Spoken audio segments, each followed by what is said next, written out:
My name is Delaney Cross, and I never thought I would question the roof over my head. For 11 years, I believed my marriage to Bryson Hale was steady. We were not rich, but we were building something together. I worked long hours handling medical billing for a clinic. He ran his contracting business. When we bought our home, he told me he would handle the paperwork because his schedule was more flexible. I trusted him without asking many questions. I thought that was what marriage was supposed to be, trust. 3 years later, everything changed in a single moment. It happened on a Sunday afternoon. Bryson's mother, Lenora Hale, was at our house for dinner. She had always been polite to my face but distant, like I was someone temporary. That day, Bryson and I argued quietly in the kitchen about money. Business had been slow for him, and I had been covering more of the bills. I didn't raise my voice. I just said we needed to plan better. Lenora overheard part of it. She walked in with a strange smile and said, "You should remember whose house you're living in before you start making demands." At first, I thought she was just trying to insult me. I said, "Excuse me?" She looked straight at me and said, "This house isn't yours, sweetheart." The room went silent. I laughed nervously, waiting for Bryson to correct her. He didn't. He just stared at the floor. That silence was louder than anything she could have said. My heart started beating so hard I could hear it in my ears. I asked Bryson what she meant. He said it was complicated, and that we would talk later. But I didn't want later. I wanted the truth. After his mother left, I stood in the living room, looking at the walls I had painted, the floors I helped install, the kitchen I paid to remodel. I asked him directly, "Is my name on this house?" He hesitated. That hesitation told me everything. He finally admitted that the deed had been transferred into his mother's name shortly after we bought it. He said it was to protect the property from any risks related to his business. He claimed it was temporary and that it was no big deal. But it was a big deal to me. For 3 years, I had been paying half the mortgage, half the utilities, half the repairs. I had used my savings for renovations because I thought I was investing in our future. Now I was realizing I had been investing in something that legally wasn't mine at all. I felt embarrassed. I felt foolish. Mostly, I felt betrayed. Not because of the paperwork alone, but because he had kept it from me. Every time we talked about our home, he knew the truth. Every time I said I felt proud of what we built together, he let me believe it. That night, I couldn't sleep. I lay awake staring at the ceiling, realizing that the place I thought was my security could disappear from under me at any time. I understood something very clearly in that moment. If I could be lied to about something this big, then I didn't really know the man I married at all. The next morning, I waited until Bryson left for work. He acted like everything was normal. He kissed my forehead and told me not to stress over nothing. That hurt more than the truth. To him, it was nothing. To me, it was everything. I drove straight to the county records office. My hands were shaking the entire time. Part of me hoped Lenora had been lying just to hurt me. I kept telling myself there would be some explanation, some misunderstanding. There wasn't. The clerk printed the property record. I stared at the paper, reading it again and again. Owner, Lenora Hale. The transfer date was just 2 weeks after we closed on the house. I looked for my name. It wasn't there. I looked for my signature. It wasn't there either. It felt like the air had been knocked out of me. I asked the clerk if there had been any mistake. She calmly said no. Everything was filed legally. The transfer had been processed properly. Properly. That word made me feel sick. I walked back to my car and just sat there for a long time. I thought about the day we got the keys. I remembered hugging Bryson in the driveway, crying because I thought we had made it. I remembered calling my parents and telling them we were finally homeowners. I remembered signing documents at closing, trusting him when he said, "Don't worry, I'll handle the rest." I went home and waited for him. When Bryson came through the door that evening, I didn't yell. I placed the printed document on the kitchen table. He looked at it and immediately knew. He didn't deny it. He said it was for protection.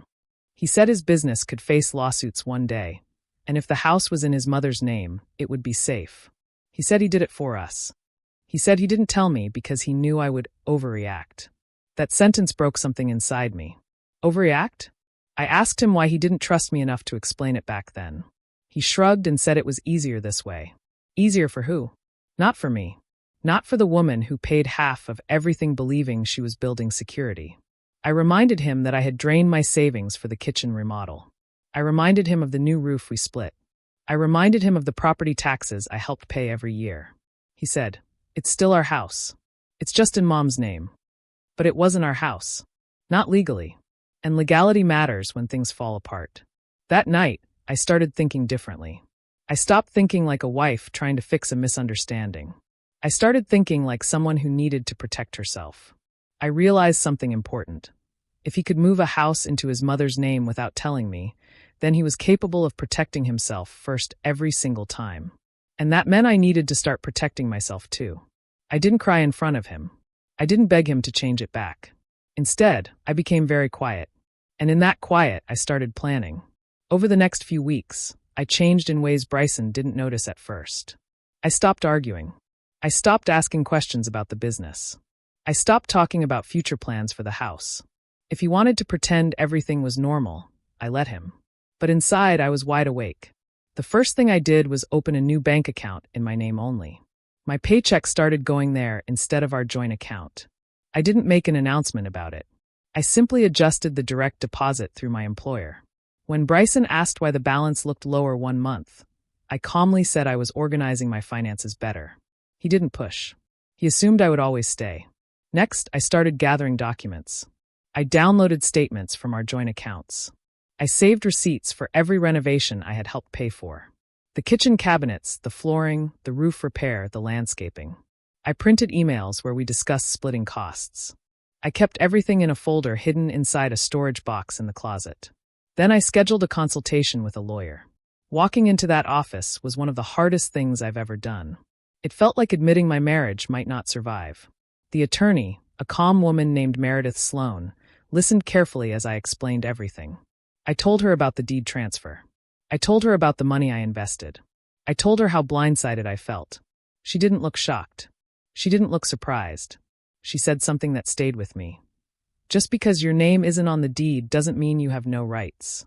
She explained marital asset laws in simple terms. We had been married when the house was purchased. The mortgage had been paid during our marriage. Renovations were funded with shared income. Even if the property had been transferred, the money involved told a larger story. Then she asked about Bryson's business. That's when I realized something he had forgotten. The business had grown during our marriage. Equipment purchases, trucks, tools. Many of those payments came from our joint account. Some loans were approved based on our shared credit history. I went home that day feeling different. Not relieved, not happy, but steady. For the first time since Lenora's comment, I didn't feel powerless. Bryson continued acting like everything would blow over. He talked about expanding the business next year. He mentioned possibly refinancing equipment. He even joked that his mom might gift the house back to us one day. I just nodded. What he didn't understand was that trust, once broken like that, doesn't quietly repair itself. It changes shape. It becomes distance. I stopped seeing the house as my home. I started seeing it as evidence. Every time I walked past the kitchen I paid for, I reminded myself that I deserved honesty. Every time Lenora visited and acted superior, I reminded myself that paperwork can be examined from many angles. I wasn't rushing. I wasn't reacting emotionally anymore. I was preparing. And when I finally made my next move, it wouldn't be out of anger. It would be calculated. A month later, after everything was in order, I filed for divorce. I didn't warn Bryson. I didn't threaten him. I simply let the paperwork move forward. He was served at his office in the middle of the workday. I found out later that he was furious, embarrassed that his employees saw it happen. That evening, he came home slamming doors. He demanded to know how I could do this over something he called a technical detail. He said I was destroying our marriage. He accused me of being dramatic. I stayed calm. I told him quietly, "You destroyed it the day you decided I didn't deserve the truth." That was the first time I saw fear in his eyes. The divorce process triggered financial disclosures. That meant full transparency. Bank accounts, business income, assets, loans. Everything had to be listed and reviewed. He could no longer hide behind vague explanations. Lenora called me the next day. She said I was ungrateful. She said I was trying to take what wasn't mine. I listened without interrupting. Then I told her something simple. If it truly isn't mine, the court will decide that. What neither of them expected was how detailed the review would become. The business records showed that large payments for equipment had come directly from our joint account. Renovation materials for the house were paid with shared funds. Even improvements that increased the property's value were tied to money earned during our marriage. The house may have had Lenora's name on it, but the financial trail told a different story. Bryson started to understand that this wasn't going to be easy. His business credit lines were partly based on our joint financial standing. Once I legally separated my liabilities and requested certain freezes during the proceedings, things tightened quickly. Vendors began asking questions. Payment schedules became stricter. For the first time, he couldn't rely on my steady income as a quiet safety net. During mediation, he assumed I would fight to get the house back in my name. He prepared arguments about why the transfer was necessary. He expected a battle over property. But I didn't ask for the house. Instead, I requested a fair valuation of the business. I asked for my share of its growth during the marriage. I requested reimbursement for documented renovations and contributions. I asked for retirement funds to be divided properly. The numbers surprised him. Keeping the house in his mother's name suddenly became expensive. Lenora didn't smile anymore in court hallways. She looked worried, because even if the deed remained hers, the financial consequences of how it was handled were now very real. In the end, the settlement reflected the truth of what I had invested, not just emotionally, but financially. A year later, I signed papers for a small condo. My name was the only name on the deed. When I held those keys, I felt something I hadn't felt in a long time: security. I didn't scream. I didn't seek revenge loudly. I simply refused to stay blind. Bryson thought moving the house into his mother's name would protect him.